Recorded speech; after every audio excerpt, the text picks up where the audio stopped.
měli jsme plán být trpělivý, kompaktní, mít dobré přechody, být kvalitní po tom zisku a samozřejmě, jestli soupeř bude bránit, jak bránil u nás v tom rozestavení, nalezím do těch prostorů a trpělivě si jít za tou jednou šancí, která by ten zápas zlomila. Myslím si, i když jsme samozřejmě přežili nějaké šance, že ten plán nám vyšel až na to proměnění té šance a dostat se do toho zápasu a ten dvojzápas trošku zkomplikovat soupeři a vrátit nás do hry, a to se bohužel nepodařilo. A závěr už se bohužel jenom dohrával, takže tu šanci asi, kterou jsme tady měli, a ten zápas, nebo dostat se zpátky do toho zápasu a hrát o ten vyrovnávací gól, jsme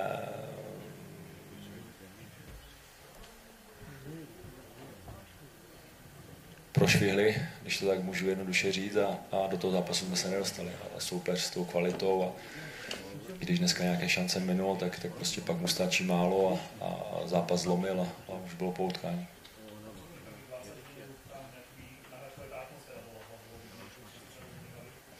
Jo, myslím si, že i to počasí, ten vzduch, samozřejmě to se nechceme vymlouvat, ale viděl jsem na těch hráčích, že byli trošku jako zadýchanější a těžší. Myslím, že ten poločas pak nám pomohl, ale to je fakt, to tak prostě asi je, a možná i ta atmosféra, stadion, to jste viděli sami, to byla nádhera, a v některých situacích nám to ty nohy svazovalo, ale že Trabzon dobře na nás nastoupí, že bude chtít vytvořit tlak, a to jsme očekávali, to jsme v tom nízkém bloku nebo v tom kompaktu prostě museli nebo chtěli přežít a postupně trpělivě začít ohrožovat toho soupeře, a to se nám podařilo až na to nejdůležitější zase, a to jsou ty góly. No.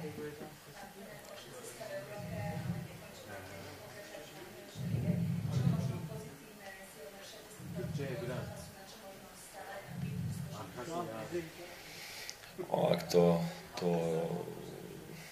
těch věcí je tolik, že to bychom tu mohli strávit tu tiskovku jenom odpovědí k tomuhle. A já si myslím, že ti hráči, jeden z těch dílčích cílů bylo z toho dvojzápasu odejít se vstyčenou hlavou a vzít si ty zkušenosti a všechny ty věci, co na takový zápas prostě jsou, a to jsou ty zkušenosti, ty jsou nepřenositelné od kondice, od plánu, od prostě té intenzity, a s tím odcházíme a věřím, že nás to posune už za ten týden, a že pro ty hráče to musí být motivace tohleto zažít a nejenom do toho dalšího dvojzápasu, ale do celé sezóny.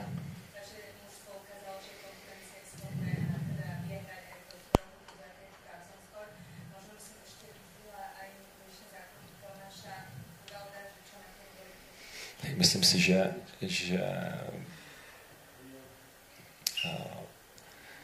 takový dvojzápas prostě golman musí zachytat. Jo, bez toho, to jsme viděli na druhé straně. A i když jsme samozřejmě problémy a to jejich golmana na můj vkus až moc trefovali a usnadnili jsme mu to, tak bez kvalitního golmana dneska nemáte šanci, takže to myslím, že odvádí svoji práci dobře.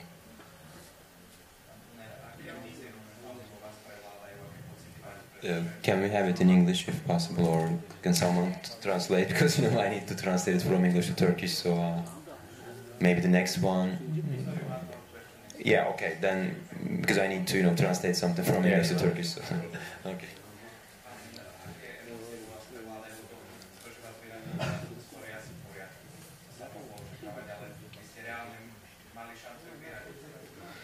Jo, my jsme do toho zápasu nešli s nastavením, že nemáme šanci, nebo že to jdeme odehrát. To si myslím, že k tomu nepatří, a ta mentalita, věřím, že těch kluků se mění a teď si to dokázali. My jsme věděli, že to bude těžké, že to bude extrémně těžké, ale nějaké šance a nějakou cestu jsme věděli, jak můžeme být úspěšní, a prováhali jsme ji, takže zaslouženě postupuje soupeř a pro nás to musí být prostě ponaučení, a jak říkám, tady ta zkušenost je nepřenositelná, máme ji a teď ji musíme využít, to je celé.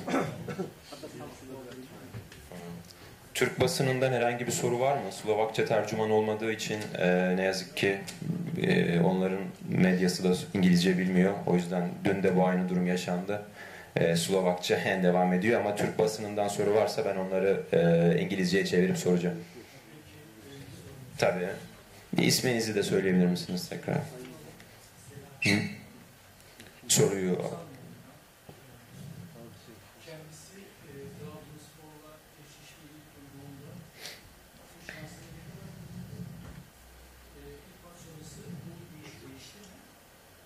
Bir bunu sorayım isterseniz önce. So, what was your first impression when you had the Trabzonspor the game? Like, what was the chance for you, and what was the chance after the first game? So, did it change after the first game and before when you heard the first time? So, what did you feel about the knockout stage? Yeah, before the Raw and after the first game. So, what has changed? After the Raw, I wish. Honestly, easier opponent. That's fact. And then it was difficult for us find information about Trabzon.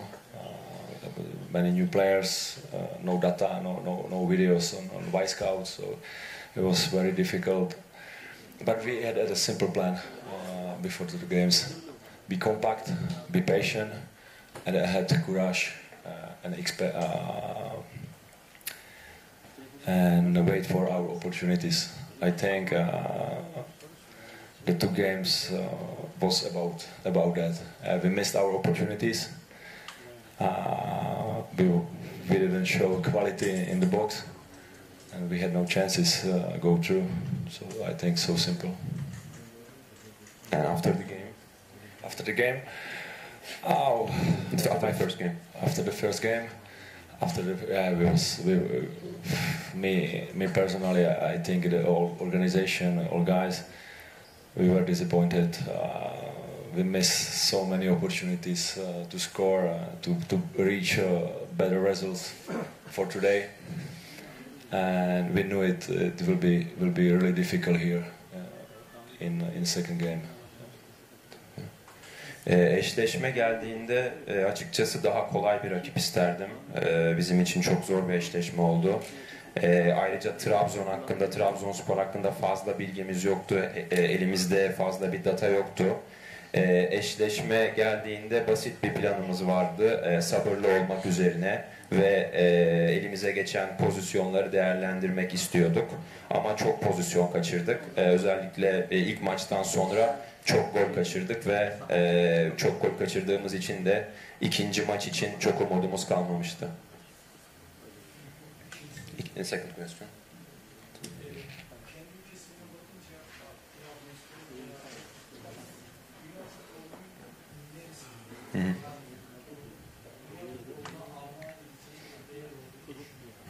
So when you think of Trabzonspor and like other teams, what would you say about Trabzonspor compared to Turkey versus other European countries? Like where do you see Trabzonspor in the competition in Europe?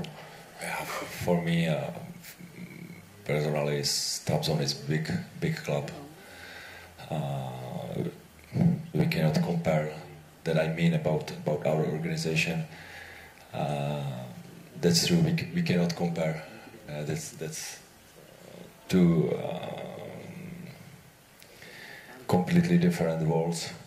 Just about the budget of the team is so massive different that's why we are not happy. This is not the right word, but we can go or we can leave Trabzon today with the head up. That's really important for us. And I think the Trabzon probably will play the Europa League or Conference League because with this quality we should be there. Çok büyük bir takım Trabzonspor. O yüzden karşılaştıramıyorum. Organizasyonu karşılaştırdığımızda bizim takımımızdan çok farklı. Öncelikle çok ciddi bir bütçe farkı var Trabzonspor ve bizim özelimizde. Ama buna rağmen kafa kafaya oynadık. Bunu söyleyebilirim. Trabzon'da bundan sonrası için muhtemelen Avrupa Ligi'nde olacaktır. Çok kaliteli bir ekip ve Avrupa Ligi'nde olacağını düşünüyorum. Başka bir soru var mı Türk basınından sormak istediğiniz?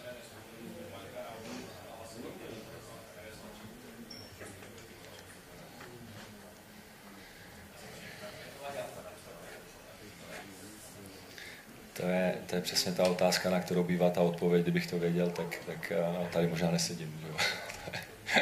Na to nevím, jak odpovědět. A myslím si, že se tomu věnujeme a už díky tomu, jak se tomu věnujeme, se do těch šancí častokrát dostaneme. A to nejdůležitější v tom fotbale je a můžeme si to říct a myslím, že kluci to ví, je to i o té kvalitě a o těch zkušenostech a někdy to stačí, někdy to nestačí, takže zase, pokud si tím neprojdete a asi to nezažijete, tak věřím, že další zápasy nebo další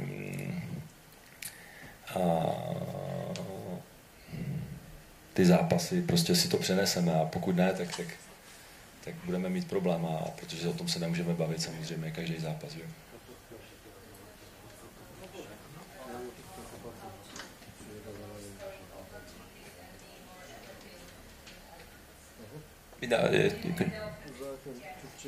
I couldn't hear you. Could you say again louder?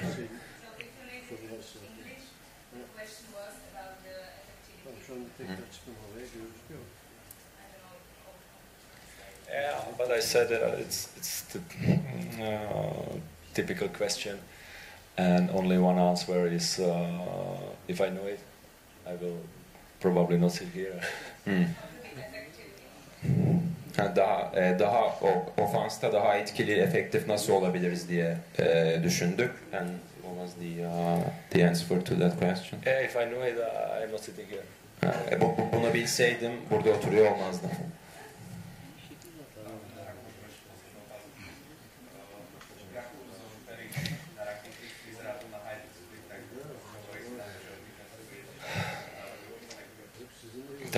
Teď nad tím vůbec nepřemýšlím a teď jedeme domů. Zítra musíme vypnout, myslím, že i spousta hráčů to jede už několik zápasů, musíme vypnout hlavu na to, aby jsme byli dobře nastaveni a měli dobrou energii zase a koncentraci, prostě pracovat od neděle a teď kluci dostanou 2 dny volno a už začneme od zítra samozřejmě, už nám to nedá, ale od soboty řešíme dalšího soupeře a musíme být ještě lepší než doma Strasbourgem.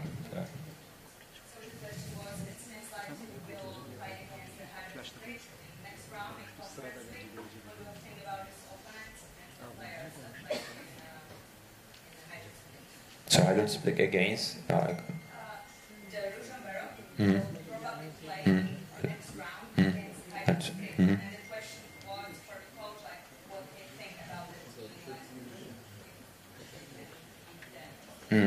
Answer? Now I'm not thinking about it. Now we have today off. We need to rest a little bit. And then from tomorrow, maybe after tomorrow, we start work on Hajduk. Okay. Bir sonraki eşleşme için bir soru geldi. Muhtemelen Hajduk Split olacak. Bunun için ne düşünüyorsunuz? Henüz bunun için şu an herhangi bir şey düşünmüyoruz. Tek düşündüğümüz biraz dinlenmek. Birkaç gün dinlendikten sonra önümüzdeki muhtemel Hajduk Split eşleşmesi için planlarımızı yapmaya başlayacağız.